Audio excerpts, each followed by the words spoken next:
Les voy a dar mi apreciación sobre la ley de competencia desde una perspectiva jurídica.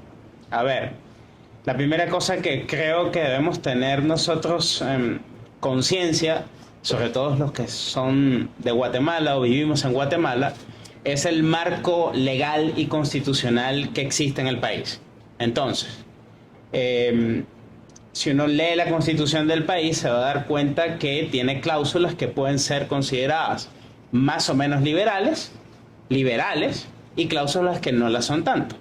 Es decir, la constitución no es liberal, tampoco es una constitución socialista. Es una constitución que quizás la doctrina la denomina una constitución mixta. Viendo aquí al lado Instituto Mises no estaría tan de acuerdo con eso, pero yo le estoy describiendo lo que existe. No estoy diciendo que esto sea maravilloso. Eso es lo que hay. Si ustedes ven el artículo 118 de la Constitución, verán que el régimen económico y social de Guatemala se basa en el principio de justicia social. Friedrich von Hayek tampoco le gustaría eso, pero es lo que hay. Si ven ustedes el artículo 119 de la Constitución, hay una cantidad de obligaciones del Estado cuya larga lista nos llevaría casi la hora. Obligaciones que tiene que hacer cumplir el Estado de Guatemala en varios frentes: en bienes públicos, en servicios, en propiedad estatal, en defensa del consumidor. Y además de eso, entran también las obligaciones del Estado en lo que hablaba Franco, en temas de monopolios y todo lo demás, que es una de las justificaciones para la ley de competencia. Es el primer marco que hay que tener en cuenta aquí, que la Constitución, esto es, la Constitución Política de la República de Guatemala de 1985, consagra un modelo que, de alguna forma, la doctrina denomina más o menos un Estado social, de derecho, que es, y democrático, que es una especie de síntesis de varias ideas, doctrinas, ideologías. Y es precisamente esa Constitución de 1985 que desde que se aprobó no ha tenido un conjunto de legislación que está obligada a desarrollarse por esa Constitución. La ley de competencia es una de esas leyes que la Constitución de alguna forma sugiere y que el Parlamento, en este caso el Congreso, debe dictar. Ya son conocidas muchas veces la cantidad de leyes que no se han producido en Guatemala, y algunos de ustedes me dirán, pero es que claro, debemos tener pocas leyes, pero cuidado, pocas leyes que no interfieran con la actividad privada, pero no con la actividad pública. Si hemos leído Derecho, Legislación y Libertad, o Burocracia de Mises, o Liberalismo de Mises, o el mismo Murray Rothbard y todos los autores que seguramente les encantan a ustedes, ¿sí o no? Porque para eso se reúnen un sábado que deberían estar, no sé, viendo, no sé, el partido del fútbol, ¿no? Saben que una de las preocupaciones de estos autores, en mi entender, es que exista al menos un control de la maquinaria estatal y gubernamental. Y esto es que hayan las leyes indispensables para amarrar al Leviatán, ¿no? Estas leyes no se han dictado en Guatemala. Se han dictado muchas leyes que empoderan al Estado a interferir en la iniciativa privada, pero no las leyes para amarrar al Estado. Por vía de facto, incluso por imposición, el Estado en Guatemala está de alguna forma desencadenado. Si usamos la frase esa de Ulises de agarrarse al mástil. Leyes importantísimas como leyes de administración pública, cómo organizar la administración pública y establecer mecanismos para que la administración pública no conculque los derechos de los particulares. Leyes de procedimientos administrativos para que la administración sepa de antemano cuáles son los derechos y garantías que ella no puede vulnerar, y establecer un procedimiento racional que existe en todas partes de América Latina, a excepción de Nicaragua y de Guatemala. Leyes novedosas en materia de lo contencioso administrativo, un término que seguramente les parecerá extraño, pero es básicamente, bajo el modelo francés, tribunales especializados que tienen por objeto conocer de las controversias contra la administración, previsto en el artículo 221 de la Constitución. Leyes modernas en ese ámbito que permiten que los jueces, si son independientes e imparciales, anulen los actos de la administración pública cuando sean ilegales e inconstitucionales. Y puedo seguir. Las famosas leyes de aguas que están en la Constitución, que seguramente algunos dirán no deben estar, pero están allí, ya les he dicho que ese es el régimen, tampoco se han dictado. Yo más o menos calculo más o menos unos 40 o 45 leyes en materia solo de derecho público que nunca se han dictado en Guatemala. Ese es el primer contexto que yo creo que hay que tener en cuenta cuando se discute la ley de competencia, porque yo no soy economista y soy abogado, entonces le vamos a dejar a los economistas a que hablen precisamente, y tengo varios amigos que de alguna forma van a dar una aproximación ya más económica al hecho en sí de si se necesita una ley de competencia o no. El lugar común que hay en la discusión pública en Guatemala es que todos los países tienen una ley de competencia. Bueno, pues bien, ese argumento tampoco es un argumento muy fino, ¿sí o no? Hay muchos países que tienen muchas cosas y que quizás no sería mejor tenerlas, ¿no? Pero ese no es el punto. El punto es sencillamente de qué tipo de ley estamos hablando. Entonces, yo las objeciones que tengo con la nefasta ley de competencia, que fue el título provocador que pusieron aquí, es básicamente algunas muy técnicas. En primer lugar, lo que me parece de alguna forma inconveniente y hasta poco acertado de esa discusión es precisamente el contexto que yo les he hablado antes. Una ley de competencia en el contexto en el que en Guatemala y que en Guatemala existe en materia de administración pública, no precisamente va a ser una ley que promueve un cierto uso más o menos racional por parte de la administración pública, sino que me temo, es una especulación evidentemente, que va a ser una ley que pueda ser usada a efectos políticos, específicamente efectos políticos contra determinada clase empresarial. Sobre todo porque ya les he dicho en mi primera exposición que el Estado en Guatemala está desencadenado. Por vía de hechos puede hacer cualquier cosa y que la discusión no se ha centrado en aspectos jurídicos de Estado de Derecho ni nada por el estilo, sino una discusión más o menos moral. Si tenemos buenas personas o malas personas, cosa que Madison se reiría muchísimo cada vez que escucharía esto. Esa es una primera preocupación que tengo. O sea, una ley de competencia en buena parte de los países donde eso existe, y aquí viene la parte de los países que todo lo tienen, la tienen después de haber desarrollado su administración pública. O sea, a lo mejor en Estados Unidos hay antitrust, sabemos, ¿sí o no?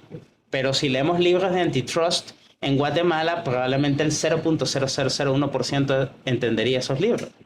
Sofisticada teoría económica y sofisticada teoría legal en el antitrust en Estados Unidos. Y hay mucha gente liberal defendiendo también el tema del antitrust, ¿no? Sobre todo en las escuelas de Chicago. Los austríacos quizás tendrían una visión más escéptica, teoría en general.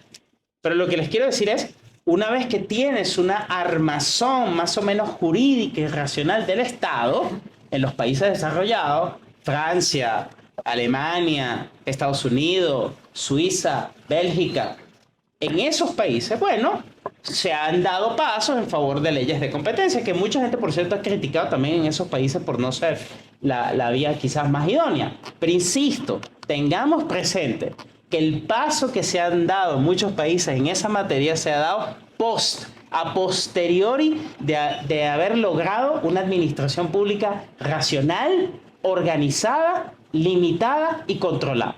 Y este no es el caso de Guatemala.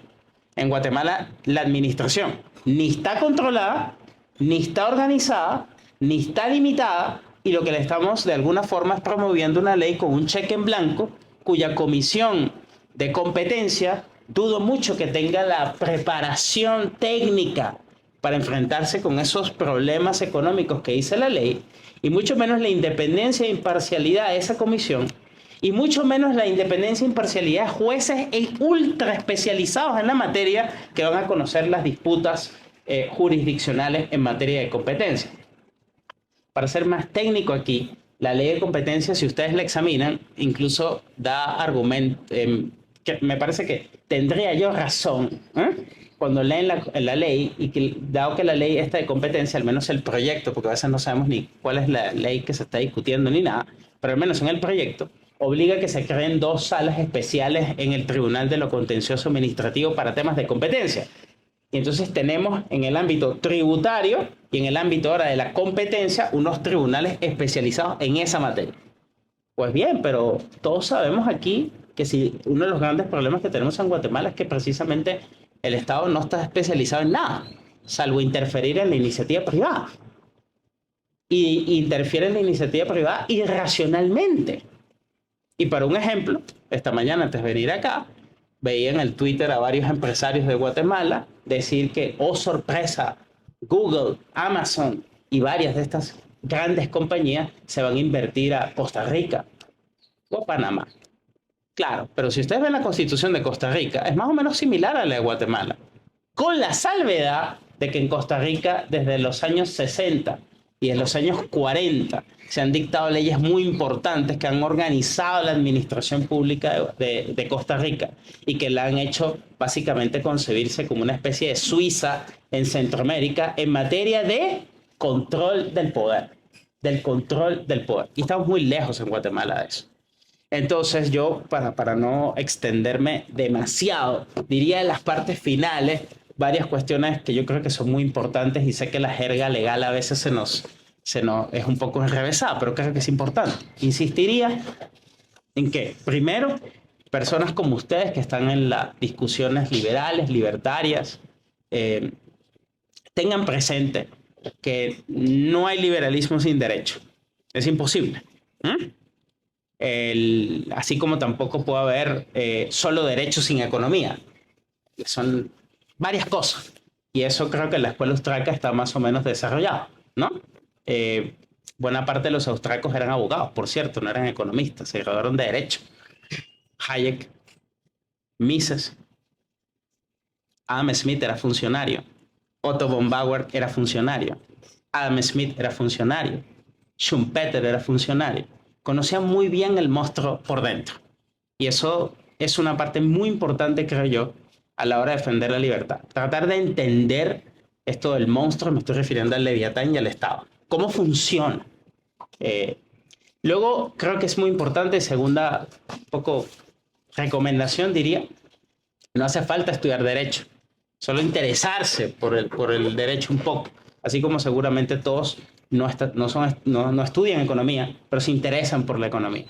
Entonces hay mucha literatura convencional, digamos así, que no son los autores de la escuela austriaca, pero también de los propios autores de la escuela austriaca, que de alguna forma nos dan pistas de esto. Si uno ve, por ejemplo, el texto de Burocracia de Mises, es un texto para mí seminal. Básicamente, en Burocracia de Mises muestra cómo los liberales del siglo XIX hicieron esfuerzos agudos por establecer controles sobre la administración pública. Y eso tanto en Francia como en Alemania. Si ven el capítulo 12 de los fundamentos de la libertad de Hayek, que se llama Liberalismo de Administración, ahí también lo tienen. Tercero, es importante pasar de la discusión libresca a la discusión terrenal. Es decir, una cosa es el deber ser y otra cosa es la realidad. En el deber ser quisiéramos tener un Estado de Derecho, quisiéramos tener un sistema muchísimo más liberal, pero en la realidad la legislación y el derecho positivo en Guatemala me parece a mí está muy lejos de eso. Y con lo cual creo que no se lucha en ese terreno, sino que se lucha solo en una parcela y mientras tanto se mantiene un derecho que impide, no me estoy pegando, pero impide el crecimiento, el desarrollo y todos los avances que hay en el mundo. Es decir, es un derecho casi premoderno. Buena parte de las leyes de Guatemala son casi del siglo XIX. No hay reformas en materia legal. Por otra parte, en materia de ley de competencia, me parece que también, como ya les he dicho, en lugar de establecer una administración pública racional, organizada, limitada, etc., me parece un error, apuntamos a una especie de administración más o menos paternalista que va a ser una especie de árbitro en un juego económico cuyas inversiones privadas en Guatemala son escasas. Esto es, básicamente la ley de competencia se va a traducir inexorablemente en un juego político, en cómo se va a usar esa ley de competencia contra los enemigos políticos del gobierno de turno. Eso es clarísimo. Y es clarísimo porque ya hemos visto cuántas iniciativas muy grandilocuentes se usan con efectos más o menos políticos. La corrupción es uno, es claramente un uso político, no un uso para depurar la administración pública. Y en materia de competencia va a ser peor. Porque como ya les he dicho que ni el órgano administrativo ni los jueces van a estar preparados para eso. El efecto práctico de la ley, más allá de cuestiones técnicas, va a ser sacarnos más de ser una especie de país atractivo para la inversión extranjera. Pero dicho eso, creo que lo que he dicho es un poco más complicado, es decir, que no haya ley, ¿no? Que no haya ley también es tan argumento superfluo como decir, como ya les he dicho, todos los países del mundo lo tienen, ¿no? Hay cosas más complicadas, ¿no?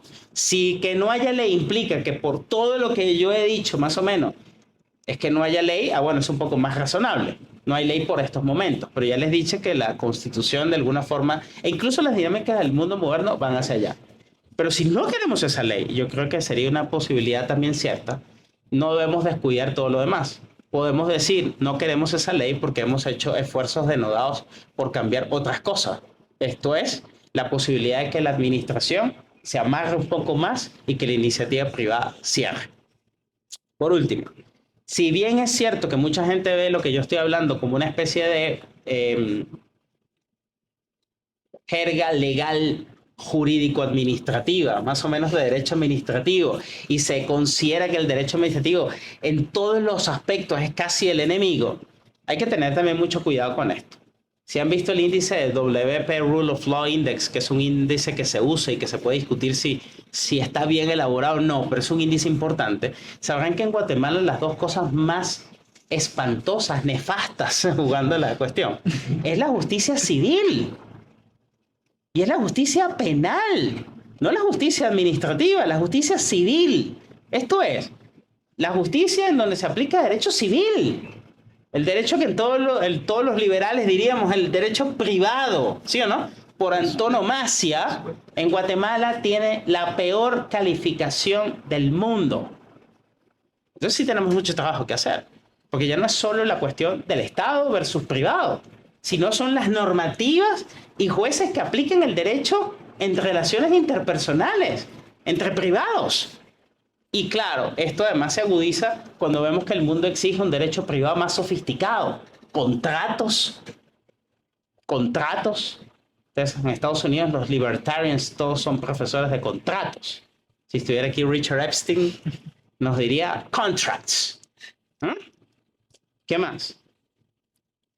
Cryptocurrency. ¿Sí o no? Todas las nuevas. Se necesitan cabeza para pensar esas nuevas formas, ¿no? Contratos tecnológicos, porque cada vez la forma contractual irrumpe en todos los espacios de la vida y nuestra legislación no nos da mucho para eso. ¿Usted cree que la ley de competencia puede ser igual a la ley electoral? El electoral lleva un proceso en sí y la ley de competencia tiene que ser un proceso a... Esto es porque la materia electoral no es solo materia privada. Es decir, hay órganos con poder público que de alguna forma controlan, supervisan el proceso de elección. Y si bien el proceso de elección, en principio, función electoral lo hacen los ciudadanos, hay un poder público de alguna forma involucrado que convalida, que certifica esos resultados. Y luego también hay órganos que hacen control sobre el proceso electoral, el Tribunal Supremo Electoral. Lo mismo pasa en materia de competencia. Usualmente en materia de competencia es derecho administrativo especial. Es un derecho que se va emancipando por las precisiones económicas que la literatura reciente hace, que es un monopolio, que es una concentración y todo esto, ¿no? Se va emancipando. En el caso de la ley electoral de Guatemala, bueno, yo lo he dicho públicamente en varias cosas, el derecho electoral de Guatemala es profundamente estatista. Y no solamente estatista, sino que es disfuncional, porque la ley electoral es un código electoral de mucha intervención por parte del Estado, tanto en la organización de los partidos, como en la democracia interna de los partidos, como el financiamiento de los partidos. Es decir, la cantidad de obligaciones que tiene el Tribunal Supremo Electoral para, de alguna forma, controlar la actividad parlamentaria, a mi criterio me parece excesivo. Y los resultados están a la vista. A mayor control no es que tenemos una democracia más sofisticada, tenemos una democracia más debilitada. Y además se generan otra cantidad de incentivos que ya lo hemos visto. Pero las reformas siempre van a más control. Y claro, a más control implica mayor libertad por parte de la oferta política en entender que también en la política hay mercado, algo que el public choice también lo tiene un poco claro. En el caso de la ley de competencia pasaría lo mismo. Me parece que la orientación va a eso. Si te entiendo tu pregunta, es decir, va a haber, es una intención de meter más al Estado en la materia económica para ver cuánta concentración, monopolios, etcétera hay, y como si eso fuese el verdadero problema de Guatemala. Y ya digo, creo que ese no es el problema de Guatemala porque no tenemos suficientes empresas aquí, invirtiendo. Y luego tenemos un Estado completamente mal organizado, disfuncional y arbitrario. Pero eso es lo que no vemos, creo yo. Dadas las condiciones institucionales que tiene Guatemala, esta ley me parece que no va a cumplir ni siquiera su propósito. O sea, mi argumento ni siquiera es lo que yo quisiera, es como un médico que de alguna forma ve un paciente comatoso, ¿sí o no?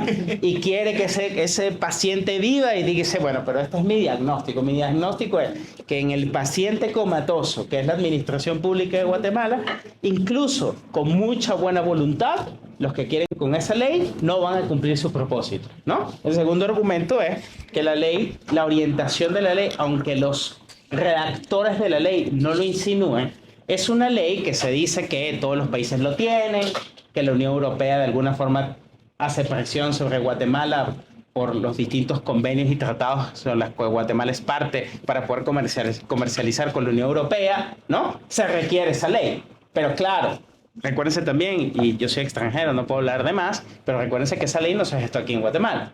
Esa ley vino hecha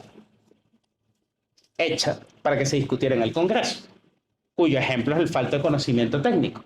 Y la propia ley, si la leen, dicen que la jurisprudencia que se va a tomar en cuenta para resolver los problemas va a ser los expertos de los Estados Unidos en materia de antitrust, cuyos efectos, cuyas teorías y jurisprudencia son los que van a tener los expertos aquí. O sea, el tema de la falta de conocimiento técnico está admitido en la propia ley. No es que me lo estoy inventando. Si quieres buscamos ahorita el artículo para que lo puedan leer. Entonces hay un problema de conocimiento técnico. Y luego, como tú dices, bueno, si hubiese el conocimiento técnico, yo lo admitiría. Bueno, depende. Le preguntaría a varios amigos economistas, ¿no? De varios frentes, ¿no? No sé, y hay muchos economistas buenos en Guatemala y les diría, bueno, que aparte la parte técnica, que creo yo jurídica, que no es esta ley, sino otra ley, ¿qué piensan ustedes en materia económica? Y yo creería que a lo mejor muchos economistas nos van a decir que quizás ese no es el problema, ¿no? El problema de Guatemala es mucho más profundo que una ley de competencia. Si lo que se quiere es garantizar inversión, si lo que se quiere es usar esa ley para decir que supuestamente es que hay gente que entra con favores, esa ley no va a resolver ese problema va a persistir. Al contrario, las empresas que van a existir van a ser las empresas amigas, porque las enemigas le van a aplicar la ley. Esto es.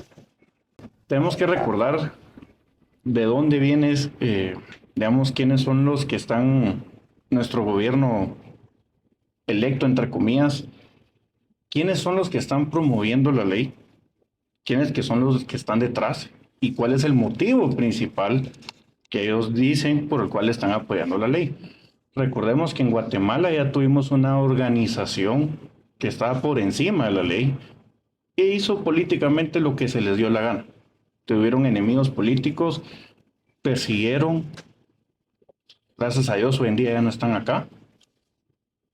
Asociado a esta organización tuvimos a un intendente en la SAT que escogió amigos y escogió enemigos e hizo prácticamente terrorismo fiscal. Ahora bien, no quiero señalar, pero digamos que tenemos dentro del mismo grupo de amigos, viene esta ley. Entonces, yo me pregunto, o sea, ¿qué están buscando? O sea, claramente ya la historia nos dijo, nos gusta el poder, ellos, y estamos buscando eso otra vez. Jesús de María claramente dijo, para tener una economía libre, necesitamos reglas claras. Y una regla clara no puede funcionar dependiendo cómo amaneció el intendente de la ley de competencia ese día. No sé cómo tomó el café en la mañana. No sé a quién va a favorecer. Hay una entrevista muy buena que le hacen al licenciado Hugo Maúl sobre la ley de competencia.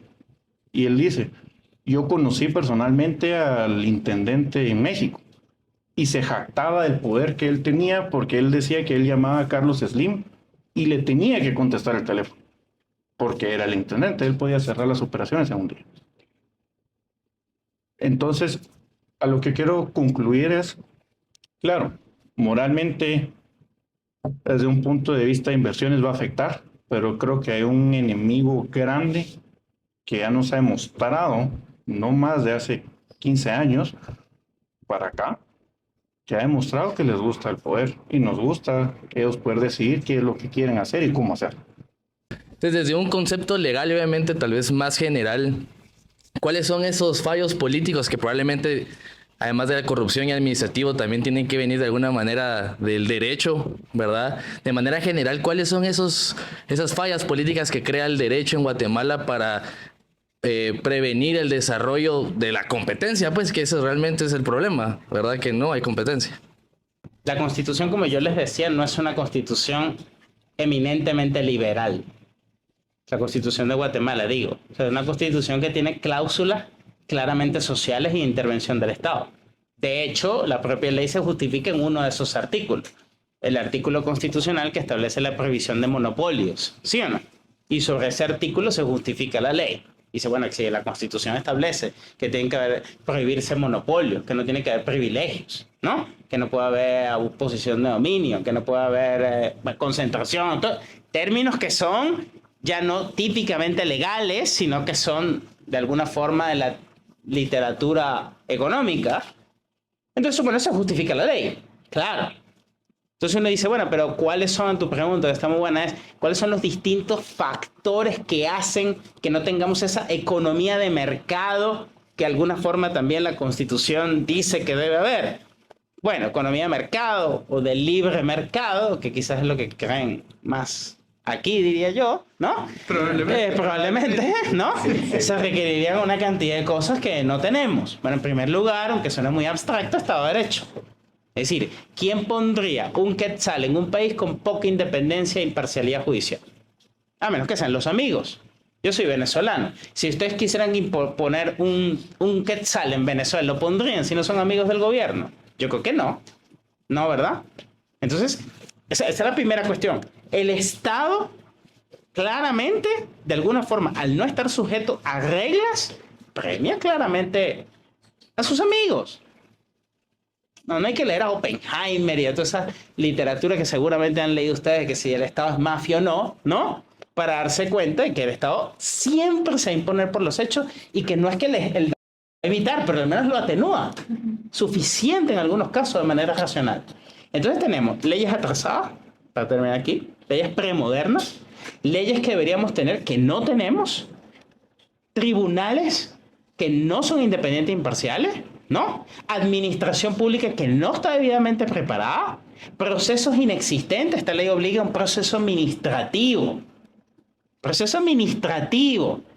en donde se van a delimitar, como decías tú ahorita y decía el profesor Maúl, ¿sí o no? Todo un expediente administrativo donde habrá, bueno, posición de dominio. Eso requiere una expertise técnica de esa persona para poder justificarse y eso después iría a tribunales. ¿Tenemos esa expertise técnica? ¿Realmente con esa ley que vamos a garantizar la inversión? ¿Será que por esa ley la gente de Costa Rica, ¿cómo es? Google, Amazon y todos los demás van a decir, no, ya aprobamos esa ley en Guatemala y nos vamos a desplazar nuestros capitales para poner las oficinas en Guatemala? ¿Really? No. O sea, esta gente también va a ver el índice de Estado de Derecho, va a ver cuáles son las garantías que tiene y no hay ningún tipo de garantías. En Costa Rica, que sí las hay. Solo si se lee el ordenamiento jurídico, al menos tú dices, y compara Panamá y Costa Rica, y comparas a Guatemala y dices, yo me iría a Costa Rica. Que tampoco es el Liberland en materia de no intervención, pero por lo menos en materia de garantías las tiene. Yo creo que nosotros necesitamos una reforma de administración pública profundo, pero es un tema que no se discute. Guatemala necesita una ley de administración pública decente, que no tenemos. Lo que tenemos es la ley del organismo ejecutivo, donde tú vas a encontrar las competencias de los distintos ministerios. Y verás en las noticias que aquí, bueno, aquí hay delegaciones que aquí hay sustituciones, ¿no? Que aquí hay problemas de competencia en la administración pública, que aquí hay problemas de limitación de jerarquías, cosas muy técnicas. Si ves la ley de Costa Rica del año 71, esa ley que es modelo en toda la región, Costa Rica por eso es que es la Suiza de América. Necesitamos leyes de procedimiento administrativo. La ley de competencia establece un procedimiento administrativo especial para esa materia. Para esa materia porque interesa. Pero si ustedes van a otros procesos administrativos dentro de la administración, y aquí no sé, ninguno de ustedes es dueño de Amazon, supongo, ¿no? De Google, sino sencillamente gente trabajadora, se exponen a la administración a que los aplaste como un literal insecto. Porque la administración pública hace lo que les da la gana. Porque no hay leyes. Y no porque los administradores sean malos, pero no hay leyes. Hay arbitrariedad pura y dura. Yo como extranjero tengo que salir con mi pasaporte, con DPI, con una factura, con un recibo, con una constancia de migración y ya no sé ni cuál es el documento oficial. Aquí, solo para migración. Y cuando llego, ¡ay! ¿Y la factura? ¿Dónde está la factura? La factura creo que es más importante que el pasaporte. La factura. Si no, no entras. Ley de servicio civil. Se habla constantemente de la ley de servicio civil, pero el servicio civil está secuestrado por los sindicatos. No hay una administración independiente, está secuestrada por los sindicatos. O sea, no hay que hacer... si leen a burocracia de Mises llegar aquí se suicida. El ejemplo de Mises es clarísimo en burocracia. Señores, cuando llego a los Estados Unidos veo que aquí discriminan a los negros americanos para que no vayan a un baño. O sea, el ejemplo de Mises, si leen el texto. Y Mises dice... Miren, si esto fuese en Europa, ¿ustedes saben qué les darían a los negros si los quieren discriminar? ¿Saben qué? Entrar a la administración pública. Imagínense, lo que está poniendo Mises no es defender la discriminación. Lo que está poniendo Mises es mostrarle a los americanos la dignidad que para un europeo es ser funcionario. Ya yo no les dije que todos ellos eran funcionarios. Todos eran funcionarios. Entonces, claro, aquí ser funcionario es cualquier cosa. No tiene ninguna dignidad. O sea, el servicio civil es un desastre. La ley de lo contencioso, la ley de procedimiento, la ley de administración pública, la ley de servicio civil, las reformas en materia de sindicalización, reformas en materia de acceso a la información, la ley del organismo judicial, una cantidad de leyes, pues esa ley no se habla. Vamos a hablar de la ley de competencia. Eso sí, claro está, se lo vamos a aplicar a unos enemigos políticos. Yo creo que genuinamente, aparte de lo que dijo Jesús María, creo que necesitamos muchas leyes menos, demasiadas. Muchos me dicen, mira vos, ¿cómo es posible que el pobre agricultor trabaja, cosecha y los que ganan son los intermediarios? Hay muchos sectores, mucha parte de la administración pública que está cooptada en el sentido que para mí es muy difícil sembrar algo, cosecharlo y exportarlo. Permisos, que sanidad, es una burocracia sin fin.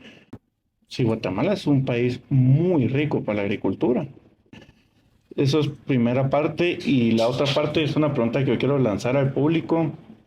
Ahora hablaba con Franco cuando yo vine, hoy más temprano, le decía, ¿por qué me resuena tanto la ley de competencia? ¿Qué me suena la ley de competencia? Y la ley de competencia, hay un ensayo que leí de Friedrich Hayek que decía que la justicia social. Yo creo que para muchos, y yo creo que en la manera en la cual los promotores de esta ley, yo creo que ellos ven esto como una justicia social, lo cual eso a mí me da mucho miedo. El revanchismo político hacia ciertas clases o hacia ciertas empresas. Creo que es evidente cuando se dieron toda la parte de las elecciones, quiénes eran las organizaciones amigas y las organizaciones enemigas. Yo creo que a la gente sería atormentarla con pensar que todo el mundo va a tener una claridad de una cantidad de materias que yo, por ejemplo, no tengo. O sea, yo uso mi celular y todo, pero yo no sé mucho de chips y cosas de esas. Entonces, primera acotación es, no sé qué tanto dominio debe tener la población sobre estos temas. Lo que sí creo es que, un poco como Manuel Ayao, ¿no? Sí debemos tener una élite de vanguardia. ¿no? Entonces esa élite vanguardia tiene que tener claro, me parece a mí, dos cosas.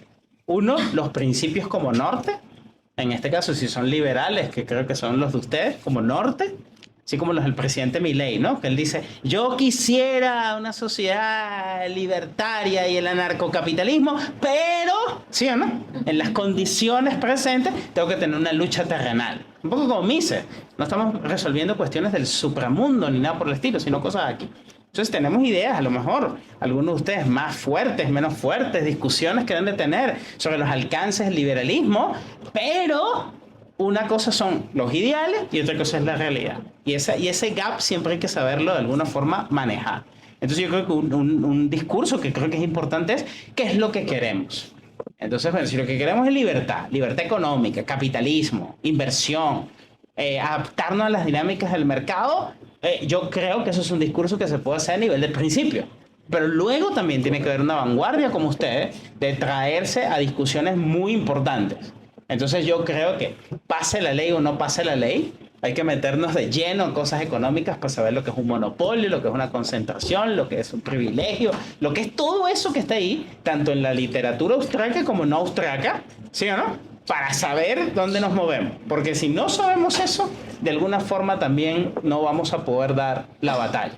Una de las cosas importantes en Argentina, si ustedes lo ven, es que el presidente Milei tiene una clara objetivos. Aparte, yo creo que es una persona muy inteligente. En lo personal pienso eso, pero también está rodeada de mucha gente muy técnica. Esos son los administrativistas los que están haciendo una revolución liberal. Los administrativistas. No se dice, están haciendo una revolución liberal con el poder de la burocracia. No estás leyendo Mises los sábados en la tarde diciendo que venga Los Ángeles. Estás desde el poder haciendo esa revolución. Entonces yo creo que eso también es muy importante tenerlo. Hace 10 años todo el mundo decía, no te manches en la política sucia. Pero tenemos un hombre que ahora va con Elon Musk y le dice, mire, como Guatemala, tu pregunta, ¿qué tengo que hacer para que venga Tesla para acá? Bueno, desmontar todo eso que decías muy bien, todas esas regulaciones infames, presenta una ley al Congreso, la ley bases, pero luego también hay un andamiaje institucional de Argentina que por cierto permite que hubo alternancia en el poder y que además puede el gobierno de Argentina tener una política liberal en Argentina, a pesar que es un país que decíamos que eso no era posible.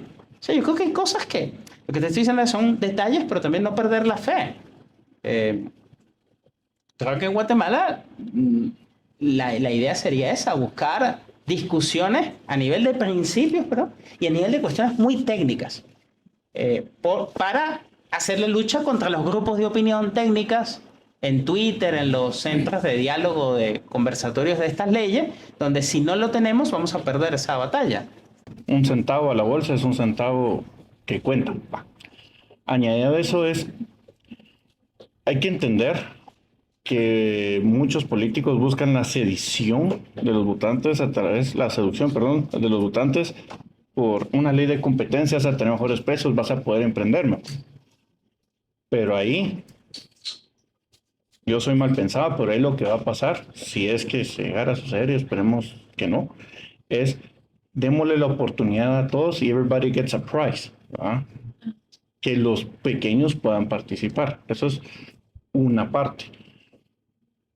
La otra parte que es muy importante es que tenemos que darle a entender a los demás que el empresariado está sujeto al sistema más hermoso de todos, que es el de pérdidas y de ganancias.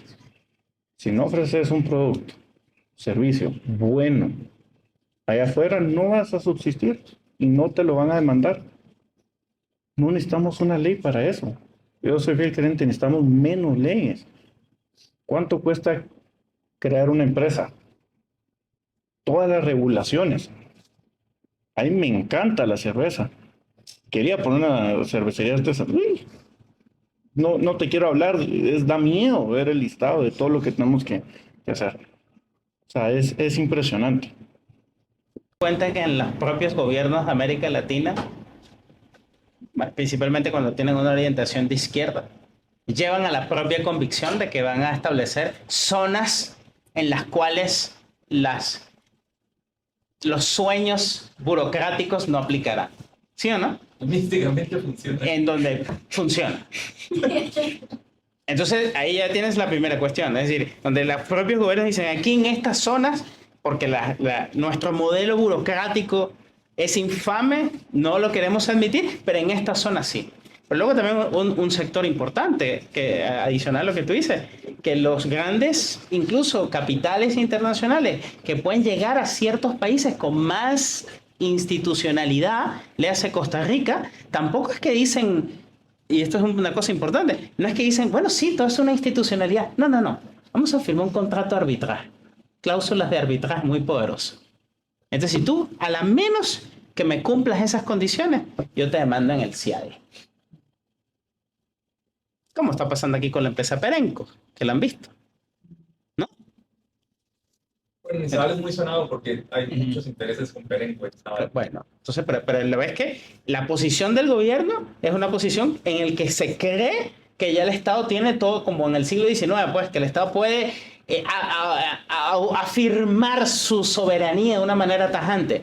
O sea, no están congelados en el tiempo, necesitamos back to the future, ¿sí o no? No, esas empresas firman cláusulas de arbitraje, nos van a demandar internacionalmente y quien va a pagar las indemnizaciones son todos los ciudadanos. Ya, como en mi país, por ejemplo, Chávez expropió, confiscó una maraña y las deudas de Venezuela, como ustedes ven, son multimillonarias. Toda la industria petrolera de Venezuela va a ser embargada en los Estados Unidos, precisamente por las expropiaciones que hizo Chávez. Y eso es así. O sea, pero no solamente que no tenemos una mala institucionalidad y ahí nadie va a meter, incluso con cláusulas de arbitraje. Las empresas se mueven hacia países con más o menos institucionalidad y aún así firman arbitraje. Porque creen, lo que tú dices, en la fórmula contractual. No creen tampoco en las dinámicas de un derecho que está congelado en el tiempo. Estamos hablando ahorita, digamos, del presente y por qué está mal y la nefasta ley. Me encanta ese nombre. Pero a mí me gusta pensar a futuro. O sea, digamos, ¿qué pasaría si se llegase a dar? Digamos, en la cadena de producción, yo estoy en la cadena primaria. Digamos de que por X o Y razón, nuestros políticos decidieron, cuando ya esté primero no esté, pues si estuviera la ley de competencia, y crean una estructura a base que ciertas actividades económicas son rentables. Entonces resulta que mandamos señales incorrectas al mercado porque en base al intendente o a las personas o al humor de las personas que están ahí y ciertas manipulaciones de mercado, esa actividad es atractiva. ¿Cuál es el sector que unifica a todos?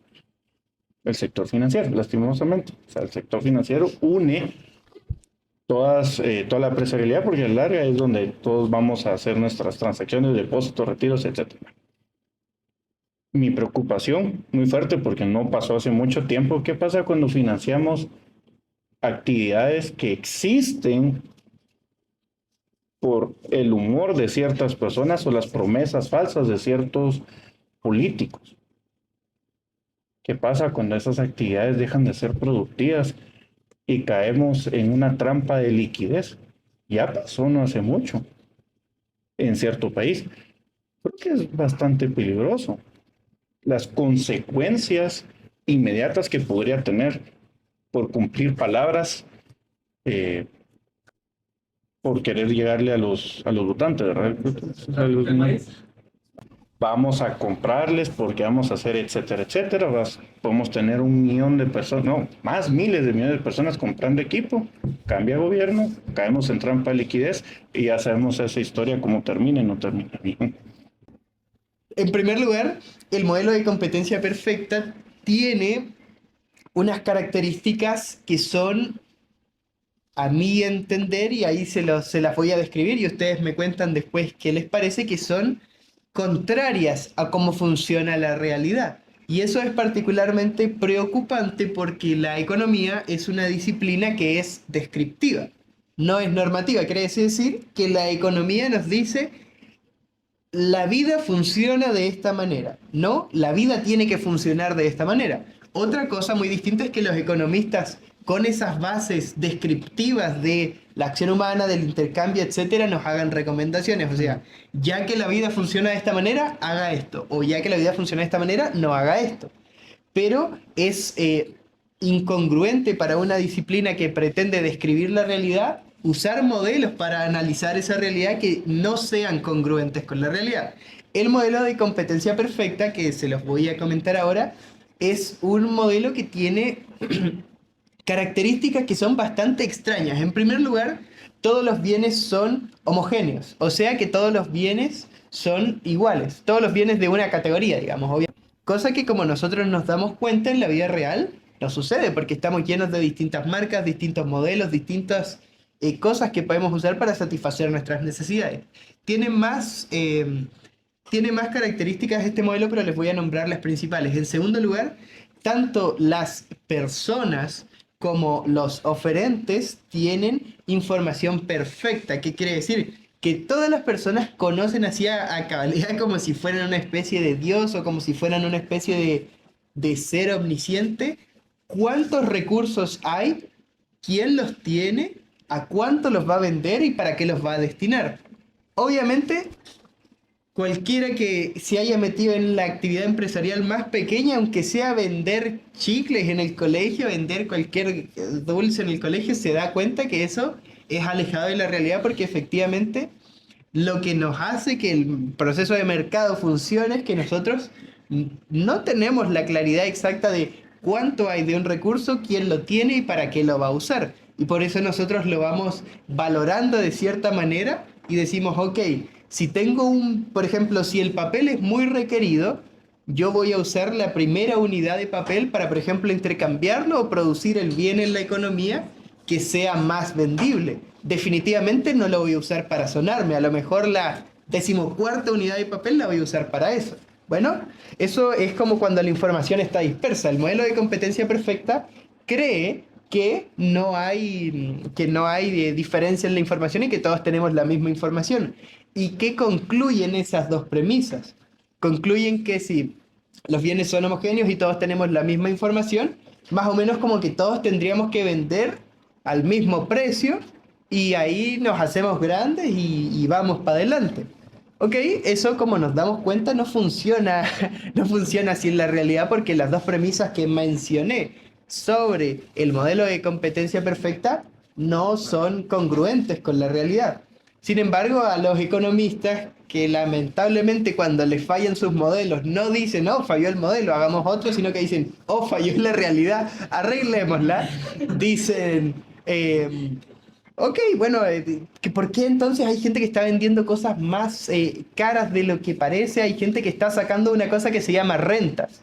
Que sacar una renta sería como sacar una utilidad mayor a lo que se pudiera sacar en una competencia perfecta. ¿Por qué? Porque en la competencia perfecta, como todos venden a lo mismo, todos tendrían que sacar como entre comillas la misma utilidad, pero nosotros vemos que si uno, por ejemplo, compra, yo que sé, un paquete de una golosina X, en un lugar te va a costar una cantidad, si lo compras en otro lugar te va a costar otro, si lo compras yo que sé, en la esquina de la playa donde está todo ahí, donde está toda la fiesta y uno quiere andar comiendo cosas ricas, yo que sé, salen más caros y así hay una serie de cosas, bueno, ahí se nos va complicando, ¿verdad? ¿Y qué es lo que nos sucede? Que después cuando esto nos lleva a decir que si hay rentas hay que controlar esas rentas. Así parten muchas de las intervenciones del gobierno. Ahora, ¿qué pasa puntualmente con los monopolios? Porque al final la ley anticompetencia está diciendo, se supone que es la ley de competencia, pero perdón, se me salió. Bueno, lo que nos estaría intentando decir es que las rentas de las empresas más grandes, de las empresas que concentran mayor cantidad de mercado, son perjudiciales para las personas. O sea, porque al final se supone que si el gobierno legisla por algo es porque tiene que estar abocado al bienestar de la población. Se supone, por lo tanto, si se gobierna en contra de algo es porque ese algo va en contra también de la sociedad. Si se gobierna en contra de los monopolios es porque los monopolios son malos. Entonces cabe la pena ahora preguntarse qué es monopolio. Si uno se va solo a la etimología de monopolio, significa un solo vendedor. es una cosa muy ambigua, porque hasta cierto punto, entendiendo que los productos ya están muy diferenciados, habrían muchos monopolistas de muchas cosas.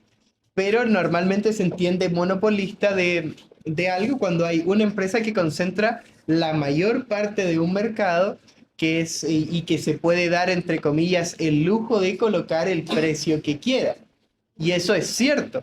En Guatemala, por ejemplo, hay monopolios o en su defecto hay oligopolios o cárteles, que son algún grupo de empresas de determinada industria que ponen precios que estarían, entre comillas, arriba del precio de mercado, y eso hace lo que se llamaría una pérdida social, o sea que las personas están pagando más por lo que pagarían por esa cosa de lo que se pagaría en un escenario de libre mercado. Y ahora es lo más importante y el meollo de la presentación, que es: ¿qué ocasiona los monopolios? ¿O dónde se ocasionan los monopolios, mejor dicho? ¿Se ocasionan en el libre mercado o gracias al libre mercado, o se ocasionan por las actividades del Estado? Y lo que yo quiero intentar demostrar hoy con los siguientes argumentos que les voy a dar es que en el libre mercado es muy complicado que se genere un monopolio que tenga las siguientes características. Uno, que sea perpetuo en el tiempo, que sea muy duradero en el tiempo. Y dos, que sea perjudicial para la población, por los siguientes motivos. En general son tres, y estos son los que se dicen en el artículo de The Phantom Cold Monopoly, y acá en el libro de Zanotti, que es un gran autor definitivamente. Creo que ya les recomendé el libro, pero si no lo hago de nuevo. Compren este libro, es muy bueno. Lo describe como los 7, hay 7 factores antimonopolio, pero en verdad son como especificaciones de los 3 que ya había escrito Hans Sehons del FI. Claramente en un mercado controlado no pasa, pero como les dije, esta presentación va en pos de demostrar que en un libre mercado no es posible que existan monopolios que sean perjudiciales y que a la vez sean permanentes en el tiempo.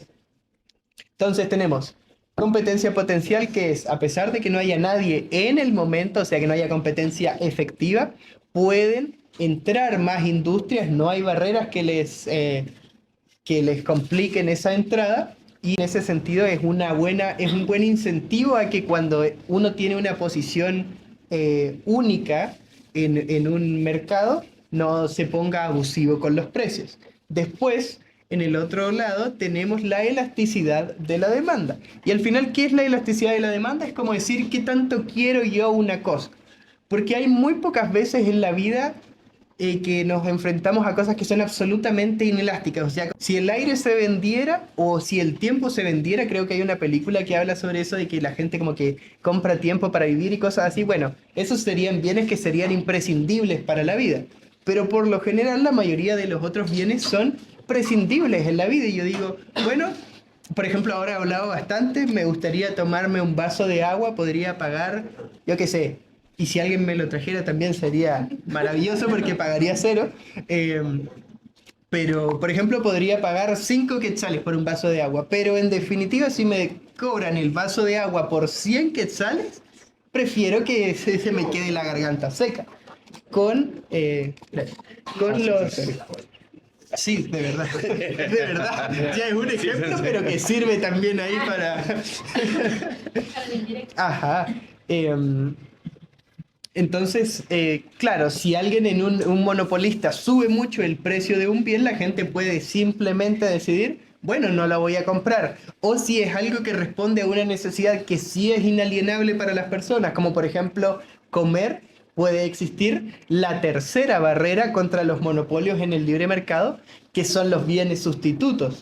Y aquí hay que hacer una puntualización muy importante sobre el valor de las cosas. Y cuando nosotros decimos, porque esto es lo típico que nos encanta, muchísimas gracias de verdad, porque sí tenía sed. Y cuando nosotros decimos que el valor de las cosas es subjetivo, al final lo que estamos diciendo es que el valor de aquella cosa radica en el sujeto, o sea, en la persona que lo está valorando y no en el objeto en sí. Por ejemplo, este rico vaso de Coca-Cola que me acabo de pegar un sorbito, no tiene valor en el vaso de Coca-Cola en sí, sino que tiene valor en cuanto yo lo necesito. Por ejemplo, ahora yo lo necesitaba porque tenía sed, pero si ya mi sed estuviera completamente saciada, me daría completamente igual. Con los bienes, cuando decimos que un bien es sustituto, es porque a pesar de que un bien no sea exactamente igual que el que se quería inicialmente, va a cumplir con tu misma necesidad. Entonces, por ejemplo, si hay un monopolio en determinado alimento y se le sube mucho el precio, yo no necesito ese alimento, yo necesito resolver mi necesidad, que sería comer. Entonces voy y compro otro bien. Después hay otros factores que limitan la existencia de los monopolios en el libre mercado, como es, por ejemplo, la ley de los rendimientos decrecientes, que es una cosa también evidente para las personas que han incursionado en la actividad empresarial, que es decir, uno en su empresa es eficiente hasta cierta cantidad de kilómetros. Por ejemplo, si yo, y vuelvo con mi empresa de vender libros, si yo hago mi empresa de libros y Jesús María, por ejemplo, me compra el libro, yo solo le hago así, ¡pium!, se lo paso y listo. En cambio, ¿qué pasa si yo tengo mi empresa de libros y me compra el libro Mili, que está ahí atrás, muy atrás? Yo o podría pararme, que eso incurre en un costo, o tendría que pagarle a otra persona que me haga como el delivery de mi libro. ¿Qué quiere decir eso? Que el coste de mi libro se acrecentó conforme mientras más lejos estoy yo de mi central de operaciones. ¿Y qué quiere decir eso? Que eso es una oportunidad de negocio para una persona, por ejemplo, que sabe que Mili quiere comprar un libro y que está más cerca de ella, no tendría en este caso que pagar esta comisión por el envío y se lo puede vender sin el costo de envío, por lo tanto le sale más barato. Eso también es otra cosa contra los monopolios. Al final de existir un monopolio sería en un territorio muy pequeño o relativamente pequeño. Está también el comercio exterior y está también que al final cuando un monopolio es muy grande se complica el cálculo económico de la propia empresa y por lo tanto es complicado saber cómo destinar los recursos de esa empresa. Y esos serían un poco como los factores que hacen que no hayan monopolios, como les dije, perjudiciales para la sociedad y longevos en el tiempo, porque en el libre mercado pueden existir monopolios, y les voy a dar un ejemplo, que es con el que parto mi artículo de Traduciendo Políticos número 4, Monopolios, Fallas de Mercado o de Estado, que los invito a leer, el cual dice lo siguiente: imaginemos que hay una aldea, por ejemplo, de escasos recursos en el interior de Guatemala, que además de ser de escasos recursos, tiene una escasa conectividad con las rutas comerciales principales. No lo sé, por ejemplo, tiene caminos de tierra. Eso significa que si alguien quisiera llevar un bien allá, por ejemplo, agua potable, no solo no le sería conveniente porque como es una aldea de escasos recursos, no habría tanto margen de utilidad, o sea, no se le podría sacar tanto utilidad al bien por encima de lo que costó producirlo y todo eso, sino que además se le complicaría mucho llevarlo, o sea, tendría muchos costes. Sin embargo, nosotros conocemos casos de esas aldeas y conocemos casos de que efectivamente, por lo general, tienen estos bienes. En este caso, podríamos decir que es un monopolio porque con todas las complicaciones que les enlisté, por lo general es solo una empresa la que decide ir y darse casi la misión humanitaria de, por ejemplo, llevar agua potable. En ese caso, ese sería un monopolio, pero cabe la pena preguntarse, ¿eso es malo? Si es la única que lo quiere hacer, teniendo en cuenta todas las restricciones que anoté, por ejemplo, escasa conectividad, escasos recursos, se entiende que otras empresas no quisieran ir porque si ya se le puede sacar poca ganancia, es complicado competir con alguien que ya casi no le está sacando ganancia. Entonces, en ese sentido podríamos decir que ahí hay un monopolio, pero no sería malo, sería beneficioso a la sociedad porque les da un recurso tan esencial como lo es el agua y le es bueno al empresario porque aunque sean pocas, está generando utilidades. El gobierno de la República de Guatemala es incapaz de otorgar DPIs a los ciudadanos guatemaltecos, negando completamente sus derechos civiles y políticos. Y si yo no tengo derechos políticos y no reconozco como persona, ¿cómo puedo acceder a un sistema financiero que aparte tal vez también tiene distorsiones por, digamos, cada vez más extensivas leyes que le ahorcan para poder acceder a él? Pero ¿cómo yo puedo competir? Sí, y evitar monopolios si ni siquiera tengo un DPI y no existo como persona jurídica en Guatemala. ¿Cuál es el rol? Uno, de la carencia del reconocimiento de, digamos, de documentación básica, y ese es un rol que es algo no solo pasa en Guatemala, pasa en muchos lugares de América Latina. Y en segundo, pues bueno, también cuál es el rol del sistema financiero para poder realmente implantar un modelo de competencia cuando ya hay una gran empresa, ¿no? Porque al fin y al cabo, sí está Apple y tiene una gran porción de la tasa de smartphones, digamos, ¿no? Pero si yo quiero competir contra un hub que tiene tantas patentes, no puedo comenzar con que $2 millones es un chiste, no necesito acceso a un sistema financiero. Y en países donde ese sistema financiero está coartado, ¿qué mecanismos se pueden encontrar para realmente competir? Yo creo que la competencia es una actividad empresarial y por lo tanto tiene que ser emprendida de una manera inteligente. O sea, a menos que yo crea que tenga lo más revolucionario del mundo, no voy a poner a hacer mis teléfonos ya que compitan contra Apple, porque yo creo que es una marca que está muy consolidada en ese ejemplo, por ejemplo, pero se extrapola a cualquier cosa y no me haría sentido intentar competir ahí. Yo creo que las personas entran a competir a una industria cuando creen fehacientemente que tienen algo que puede ser, en ese caso, revolucionario, que tiene alguna ventaja muy sustancial comparado a lo que había. En segundo lugar, hay que entender también que lamentablemente muchas de las empresas grandes que están consolidadas ahora en el mundo están gracias al favor de los gobiernos. Pero claro, probablemente hay un niño chino que esté ensamblando pantallas ahí en Beijing, ahí a lo loco, y eso está en contra de la legislación y en contra de toda moral también, por no decirlo así de alguna manera. Entonces, claro, en ese sentido, hay algunas barreras que son propias al Estado o cómo se manejan los estados que nos complican en ese sentido. Hay personas tenemos personas que al día de hoy no tienen DPI. El acceso, o sea, donde yo estoy, donde estamos, hay una patrulla para todo el pueblo. Y vivimos en una anarquía, prácticamente, donde yo estoy. Llegando al punto todas las soluciones de financiamiento ya han sido solucionadas. Puedes empeñar una gallina, puedes empeñar algún animal, algún activo que tengas. O sea, dada la situación donde estés, esa solución yo creo que ya fue resuelta.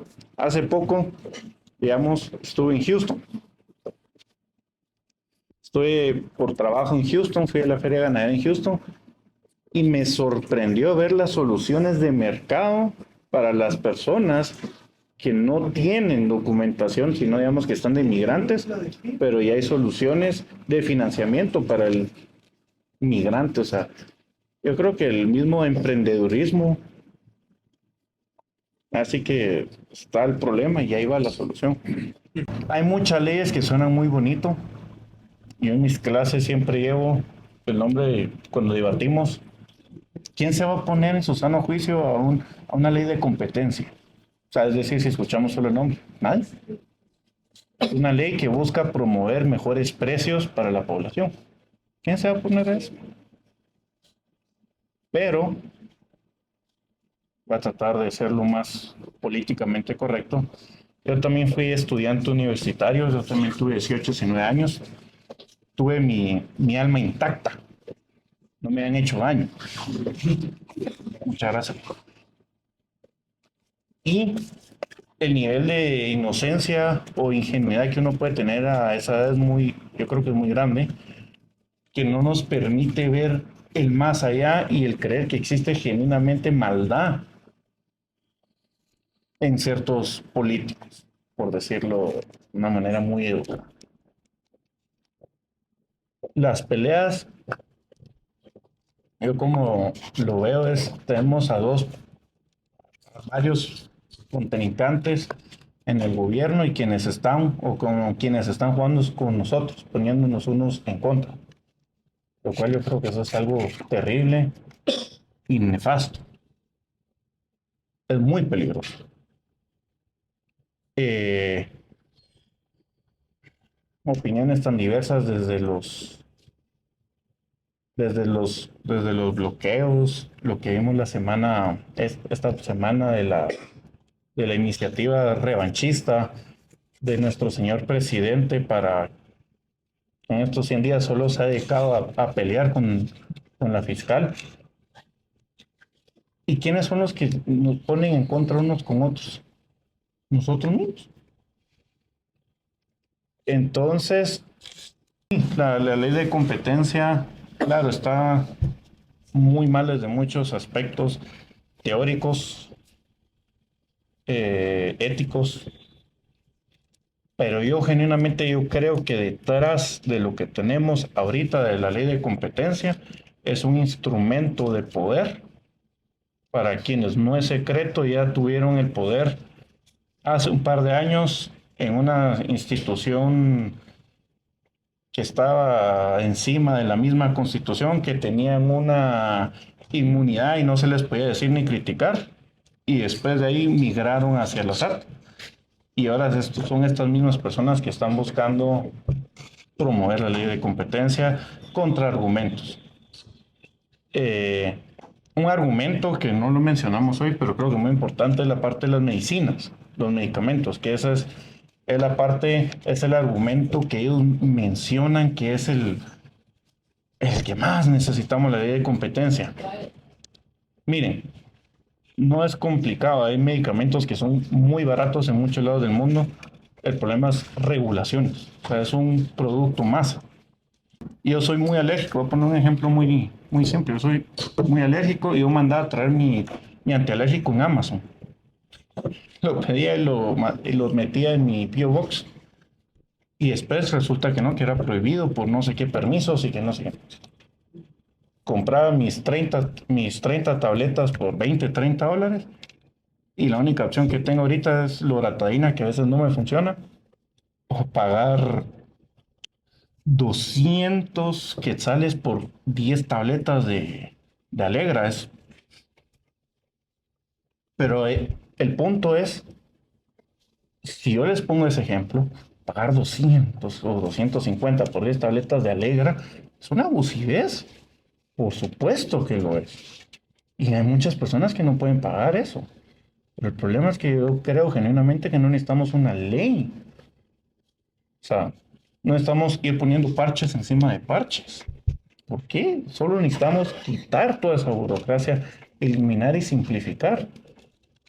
Existen ya muchas personas, existe el negocio de personas que viajan a México a comprar medicinas y cosas que son más baratas allá, las traen y las vienen a vender a un tercio del precio.